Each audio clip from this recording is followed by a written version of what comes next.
my name is Molly, and today, for the first time in what feels like forever, we are here to talk about books. Lately, if you guys have been keeping up with my channel, I have been doing episode talks. That's all I've been posting. I've been doing episode talks for Supernatural and Riverdale, and those are every week, and that's twice a week I'm posting. And usually I try to keep it once a week, so it's been very hard to keep up with those, let alone slip in another video, and my life has been so crazy that I barely have time to film those scheduled videos, let alone any extras. But I figured today, let's throw some books in there, let's change it up a little bit, because for those of you that don't watch the shows, I'm sure you're kind of getting bored around here. So I wanted to throw something out there with you guys, and I just wanted to talk about books with you guys. So today we're here, if you can't tell by the title, to talk about books that got me into reading. So these are some of the first books that I read. I have 6 here. I know the title says 5, but I have 6. I slipped another one in there. 5 just sounded better.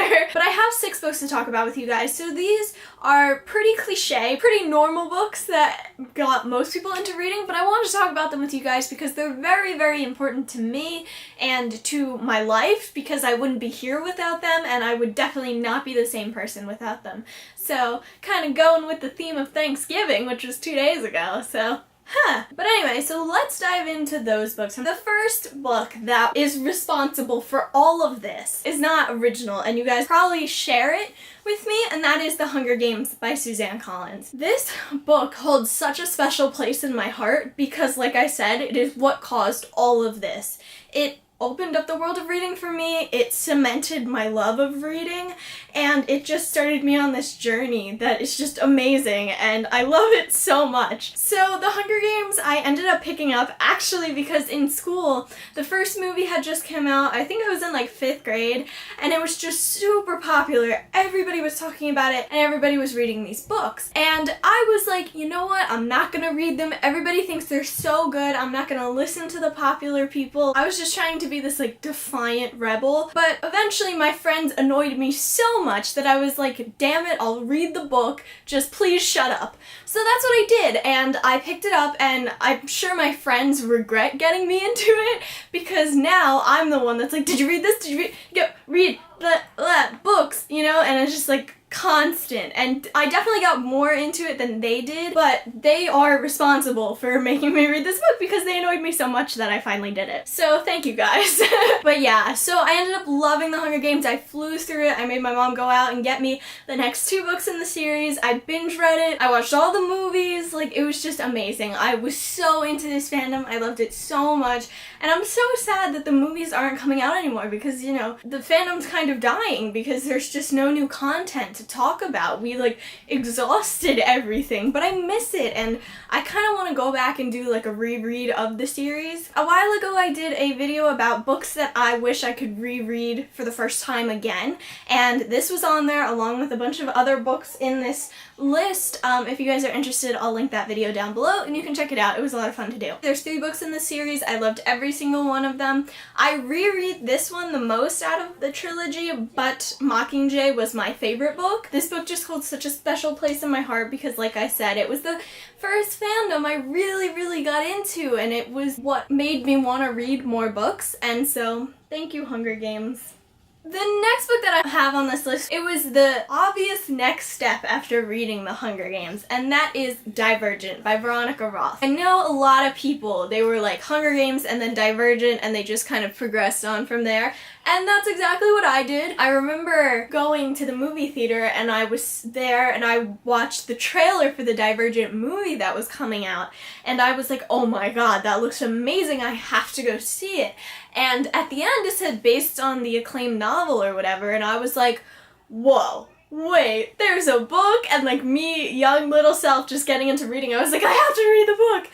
So I went and I bought Divergent and I finished it, and then I made my parents go out and take me to Barnes & Noble so I could buy the next 2, which not so much. Not as big of a fan of the next 2. The size didn't daunt me. I was like, you know what, we're just gonna go for it. I'm just gonna read it, and I flew through it. I can't tell you how many times I've reread this book. It's just, like, I always go back to it for a nice reread. I wasn't as into the Divergent fandom as I was The Hunger Games, but I was still really into it, and it was still a really big deal for me, and I just loved the movie. I liked the first one. I loved the book. I just was so into it, and I loved it so much. I actually went back and reread this maybe like 3 months ago, and I was reading it, and the writing is so simple. It's not bad, it's just simple compared to like what we're in right now in the young adult world. And so it's weird to think about like how long it's been and how much writing and stories have changed. And it's just really cool that I was there for this. I was there for the hype of Divergent. Like, that's a big deal to me. This is spoilers if you haven't read Allegiant, but it was also the first book that I read where the main character died.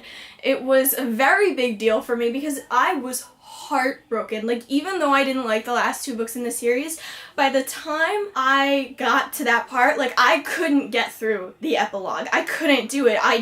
Every time I tried to do it, I would cry so much I wasn't able to read because I couldn't see through the tears. It actually took me like a few months after for me to read the epilogue because I was so hurt by it. I was devastated. But it was a really big deal for me to lose a main character. I had never gone through that before, and like, it was a really big deal. Next is the next obvious step from reading Divergent. So I went to the Hunger Games, and then I went to Divergent, and then I went to The Maze Runner by James Dashner. Similar to Divergent, I was in the movie theater, probably to see Divergent actually, and there was a trailer with this young guy in it, and I was like, this looks amazing, I have to read it. What do I see at the end? Based on the novel, and I was like, I gotta read the book. So I go and I buy The Maze Runner. Actually, I think I got it as a gift, and I like flew through it. I love The Maze Runner. I know a lot of people don't, but I loved it, and I liked the whole series actually, but I loved The Maze Runner, and it also holds a very special place in my heart. This is such a fangirl, but like, it's where I got introduced to Dylan O'Brien.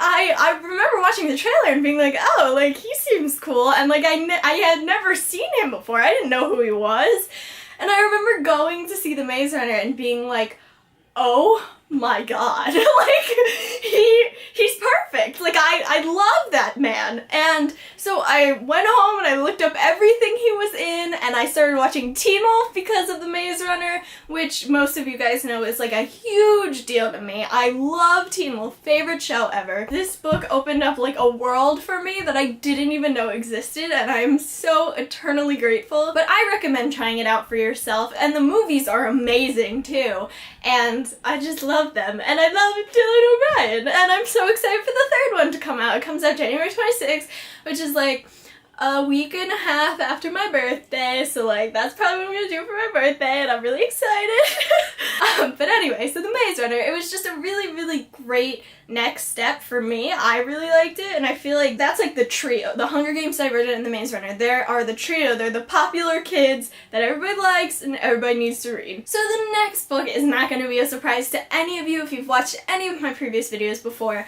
and it is City of Bones by Cassandra Clare. So I said how the Hunger Games opened up my world of reading. It exposed me to books, and it exposed me to this love that I had of reading. But this was the book that really opened up things that weren't as popular. So it really introduced me to pure book fandoms. It introduced me to things that weren't just movies or TV shows. They didn't have to have adaptations. I could just read the book anyway, and I could just enjoy the book anyway. And this is the book that really started me on that track. It just really opened it up, and I think at this point maybe the movie had come out, but I didn't know it was a thing because everybody hated it, so nobody really paid attention to it. So it was just kind of like this ignored thing in the fandom, so I didn't really know about it, so I just read the book. For those of you who don't know, there is a movie and there is also a TV show adaptation. I do episode talks for all the Shadowhunters episodes, so that playlist will be linked down below if you guys want to check out those. We're on hiatus right now, so nothing's really going on, but nothing will replace the book. The adaptations,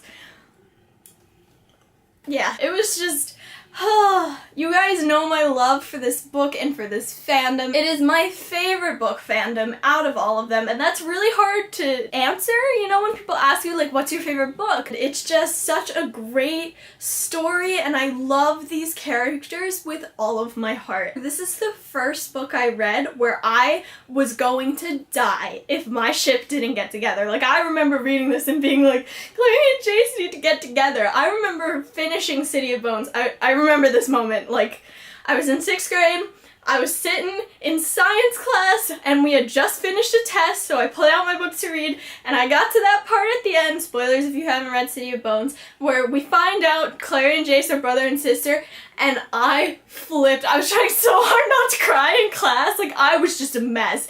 It was bad. I remember, like, leaving the classroom and going to my friend and being like, oh my god, I can't do this. I can't handle this. I had never felt like that before. Like, I had loved books, but I had never been so invested in a ship that, especially in, like, the first book. Like, these series, yes, I got invested as the series went on, but, like, this, from the moment it began, I was like, Clary and Jace need to be together or I'm gonna die. So it's just, you know, the feelings that I have when I read this book are just amazing. I'm so grateful. I've met some of my best friends through this fandom. This is my favorite series. It has to be. It just, when I reread it, it feels like I'm coming home. It honestly does, and that sounds so cheesy, but it does. I just love it so, so much. The next book that I have on this list was one of a different kind. If you notice, all the books that I've talked about already have been dystopian, fantasy type books like that. This book was my first contemporary. This book is The Fault in Our Stars by John Green. This was the first book that exposed me to John Green. I honestly don't remember how I picked it up. I think people were just so into it. It was just like I couldn't escape the hype, so I read it and I loved it. I love John Green. I know some people are iffy about him. I love him. I love his voice. And I honestly feel like he captures teenagers so well. I relate to his characters so much. And, you know, not maybe in the bigger aspects of some of the things that they're going through, but in the smaller things, the everyday teenager things, the everyday teenager feelings. He really captures those, and it's just amazing. This book was turned into a movie, really good movie. It's depressing, but, like, it's also happy, and it's, you know, your normal contemporary, your romance, your fluffiness, it's great. And so this was the first book that really introduced me to books like that. I'm very grateful that I read this John Green book because I've read all his other books now, and I just love them so much, and they help me a lot. The last book that I have on this list is another dystopian, and it is The Fifth Wave by Rick Yancey. Rick Yancey was actually the first author event that I ever went to. I went to Books of Wonder up in New York City, and I met Rick Yancey for the first time, and so it was just amazing. I went by myself. I didn't have any friends. I didn't really know about the whole other aspect of fandoms, about how you kind of connect with people through the internet and through social media, and, like, you know, how it was a thing to go to these book events. Like, I didn't know any of that. And so it was just me, little old me, little anxious me, with nobody. I didn't talk to anybody, and I'm not good at talking to people. I have anxiety, and I'm not really that great in social situations. It was a really big deal for me because I was, like, asking questions at the Q&A, and, like, you know, I went up and talked to him at the signing. Like, it was a big deal for me. So, you know, the signing will also hold a special place in my heart, and I think that's part of the reason why I love The Fifth Wave so much. It was kind of like the next step after I had read all the popular ones. I finished City of Bones, and, like, it was just kind of like the general next step that I took, and I really, really enjoyed it. I flew through this book. I remember, like, just sitting there and being like, I can't leave. I can't, like, I would be walking and I'm, like, reading the book. I was sucked in, and it's just a great feeling. For those of you who have had that feeling, you know it's great. This is a great book. Again, mixed reviews. I loved it. I think you should all read it. So those are the books that are responsible for making me into the monster I am today in fandoms and with all my bookshelves and everything like that. I'm eternally grateful to all these books and all these authors. It's an amazing life I lead, honestly, to be able to read all these stories and talk about them with you guys, and to be able to connect with people over these stories, and to just feel like you are not alone in the world. And I think that's one of the best things about reading, is that you're not not alone. You find things in these books that are you, and you realize, wow, other people think these things. And, you know, that could be in a contemporary that's set in the normal everyday world, or it could be in a post-apocalyptic world where the character says something and you're like, oh my god. Like, this author, or this character, felt something that I've felt. So I'm not crazy. I have these feelings, but other people do too. And so I'm not alone. And it's just the most amazing feeling. And that's why us bookworms are just so into these things. For those of you guys who don't understand fandoms, I'm not sure why you're watching this video, but if you're there, you know, it's just amazing to know that we're not alone. And that's why we love these books after that long emotional spiel. Thank you guys so much for watching. Like I said, I'm eternally grateful to these books and to these authors. Let me know what your guys' top reads were that got you into reading, which one are you most thankful for, which one is the most important to you, all that emotional mushy-gushy stuff. I hope you guys enjoyed this video. I try to upload a video every week. If you like my videos, then subscribe, and I'll see you next time. Goodbye!